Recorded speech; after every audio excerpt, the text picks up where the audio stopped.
በአንዲት ኦሉሮን በምትባል ድምቅ ባለች መንደር ውስጥ ኤሜካ የሚባል አንድ ልጅ ይኖር ነበር። ኤሜካ ገና በእግሩ መራመድ ከጀመረበት ጊዜ አንስቶ አንድ የተካነበት ነገር ነበር። ይሄም የሌላን ሰው ንብረት ማንም ሳያየው የመውሰድ ችሎታ ነበር። ጎረቤቶቹ ምግብ ሲያበስሉ እሱ ከአጥሩ ጀርባ ከማንጎ ዛፎች ስር ወይም በራሳቸው በጎረቤቶቹ ፍየሎች ተከልሎ ምግቡን ሰርቆ ያመልጥ ነበር። አንድ ቀን ከሰዓት በኋላ ጎረቤታቸው ለቤተሰብ ምሳ የሚሆን ዶሮ እየሰራች እያለ ኤሜካ ቀስ ብሎ አንዲት ስጋ ሰርቆ ኪስ ውስጥ ከተታት። ጎረቤትየው ዘወር ስትል ስጋው ጠፍቷል። ለኤሜካ ይህ ነገር ቀላል ነበር። በመንደሩ ውስጥ በዓላት ሲኖሩ ሩዝና ስጋ በሚዘጋጅበት ጊዜ ሰዎች ምግቡ ሁሉ የት ገባ ይሉ ነበር። በዚህ መሃል ኤሜካ የሰረቀውን ይዞ በቤቱ ውስጥ ይጨፍራል። እናቱ ማማፉ ሁልጊዜ ከሱ ጋር አብራ ተጨፍር ነበር። አንተ ጎበዝ ልጅ ወደ ቤቴ ምግብና ደስታን ታመጣለህ እያለች በእጆቿ እያጨበጨበች ትዞራለች። አንድም ቀን ተቆጥታው ወይም ገስጻው አታውቅም። ይልቁንም ልጄ አንተ ጎበዝ ነህ፣ አሁን ሌላ ጨምርና አምጣ እያለች በድርጊቱ ታበረታታው ነበር። ኤሜካ በመንደር ውስጥ ምግብ እየሰረቀ ሕይወቱን በሳቅና በጨዋታ ቀጠለ። እያደገ ሲመጣ ከምግብ በዘለለ ሌሎች ነገሮችንም መስረቅ ተለማመደ። አንድ ቀን ላይ የምኖርበት መንደር ከብልጠቴ አንጻር አይመጥነኝም ሲል አሰበ። በነጋታው ጠዋት የተቀደደ ቦርሳውን ይዞ እናቱን ተሰናበተና ወደ ከተማ ጉዞ ጀመረ። አዲስ ከተማ፣ ብዙ ምግብ እያለ አይኖቹ በጉጉት እያበሩ ተጓዘ። ከተማዋ በጫጫታ በአቧራና ለኤሜካ አይነት ልጅ በሚመቹ አጋጣሚዎች የተሞላች ነበረች። በከተማው የአውቶቡስ መሳፈሪያ አቅራቢያ አንዲት ትንሽ ክፍል ተከራየ። በየቀኑ የጎረቤቶቹን ልብስ፣ የምግብ ቅርጫትና ትኩረት ያልተሰጣቸውን ቦርሳዎች በዓይኑ ይቃኝ ነበር። አንድ ቀን ጠዋት የጎረቤቱን የውስጥ ልብስ በገመድ ላይ ተሰጥቶ አየ። ድንገት ወሰደውና ከሚዙ ስር ደበቀው። ነገር ግን የልብሱ ባለቤት አየችውና ለምን ልብሴን ትወስዳለህ ብላ አባረረችው። ኤሜካ ግን በሳቅ እያሾፈባት ሄደ። ሁሉም ሰው ስለ ኤሜካ ምግብ፣ ልብስ፣ የውስጥ ልብስ እንኳን ሳያፍር የሚሰርቅ ልጅ እያለ ያወራ ነበር። የሰረቃቸውን ትናንሽ ነገሮች ወደ መንደሩ ለእናቱ ይልክ ነበር። እናቱ ደግሞ እንደለመደ ብልህ ልጄ እያለች ትደሰታለች። ኤሜካ በመናኸሪያ ውስጥ የብዙ ሰዎችን ንብረት ሲሰርቅ ቆየ። የነጋዴዎችን ከረጢት፣ እናቶች ለልጆቻቸው ያስቀመጡትን የምሳ ዕቃ ይወስዳል። ማንም ቢጠይቀው እኔ አልወሰድኩም፣ ይልቁንም እግር አውጥቶ ሄዶ ይሆናል እያለ ያሾፋል። ኤሜካ በአውቶቡስ መናኸሪያው ላይ ሻንጣዎችን መኪናዎች ላይ የሚጭን ሰራተኛ ሆኖ ተቀጠረ። ታማኝ መስሎ ይታይ ነበር። ነገር ግን ከዚያ ፈገግታ ጀርባ አደገኛ ልማድ ነበረው። ሰዎች ምግብ ወይም ልብስ ሲጭኑ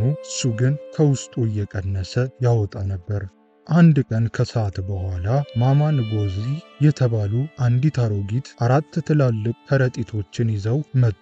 ጀርባቸው በከረጢቶቹ ክብደት ጎብጧል፣ ፊታቸውም በላብ ተጠለቅልቋል። ልጄ እነዚህን ከረጢቶች ወደ መንደር ወዳሉት ቤተሰቦቼ ጋር እንድትልክልኝ እፈልጋለሁ አሉት። እሱም በፈገግታ ስማቸውንና ስልካቸውን ጻፈ። ነገር ግን በልቡ ከዚህ 4 ከረጢቶች ዛሬ በደንብ ወስዳለሁ ብሎ አሰበ። አውቶቡሱ ሲነሳ ኤሜካ የጫነው 2 ከረጢቶችን ብቻ ነበር። ሌሎቹን 2ቱን ደበቃቸው። ከአንድ ሳምንት በኋላ ማማ ንጎዚ ተመልሰው መጡ።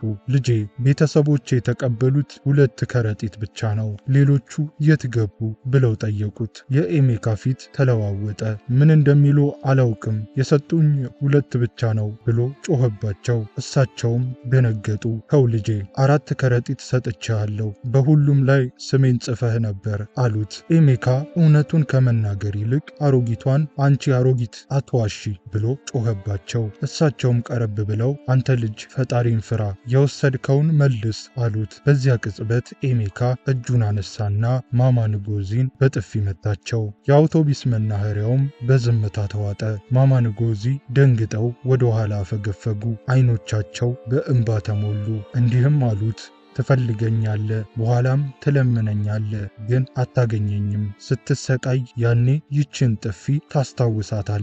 ይህንን ተናግረው ከዚያም ከቦታው ዞር ብለው ሄዱ። ኤሜካ ግን ምንም አያመጡም ብሎ ሳቀ። ከሁለት ሳምንት በኋላ ኤሜካ የሰረቃቸውን ከረጢቶች ወደ መንደሩ ለእናቱ ለመላክ ወሰነ። ከረጢቶቹን ተሸክሞ ወደ አውቶቢስ መናኸሪያው አመራ። ከረጢቶቹ በጣም ከብደውት ነበር። አውቶቢሱ ጋር ሲደርስ ሊያወርዳቸው ቢሞክርም ከረጢቶቹ ከጀርባው ላይ ተጣብቀው ሊወርዱ አልቻሉም። ሰዎች ሊረዱት ሞከሩ፣ ጎተቱት፣ ገፉት። ነገር ግን ከረጢቶቹ ፍንክች አላሉም። ኤሜካ በህመም መጮህ ጀመረ። በጀርባው ላይ ከረጢቶቹን እንደተሸከመ ወደ መንደሩ ሄደ። እናቱ መጀመሪያ ላይ በደስታ ተቀበለችው። ነገር ግን ከረጢቶቹ እንደማይወርዱ ስታውቅ ደነገጠች። ኤሜካም እውነቱን ነገራት። ስርቆቱንና አሮጊቷን በጥፊ መምታቱን ነገራት። እናቱ አይ ልጄ ለምን ከአሮጊት ትሰርቃለህ? እነሱ አደገኛ ናቸው ብላ አለቀሰች። ኤሜካና እናቱ በመንደሩ ወደሚገኝ አንድ ትልቅ ሰው ጋር ሄዱ።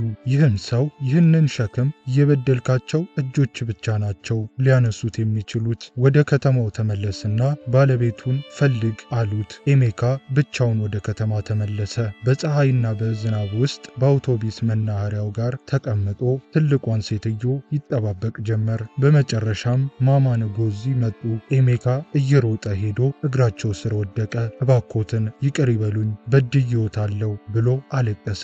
ማማ ንጎዚ ግን አንተ ማነህ? እኔ አላውቅህም፣ ጭራሽ በዚህ ዓመት ወደዚህ መጥቼ አላውቅም ብለው ካዱት። ኤሜካ በጥፊ እንደመታቸው ሲያስታውሳቸው እኔን ማንም በጥፊ መቶኝ አያውቅም አሉት። ማማ ንጎዚ ወደ ቤታቸው ሄዱና በሩን ዘጉ። ኤሜካ ተከትሏቸው ከቤታቸው ደጃፍ ለቀናት ተቀመጠ። እናቱ አልመጣችም። እሷ እዚያው መንደሯ ሆና ኤሜካ በሰረቀው ምግብ እየኖረች ነው።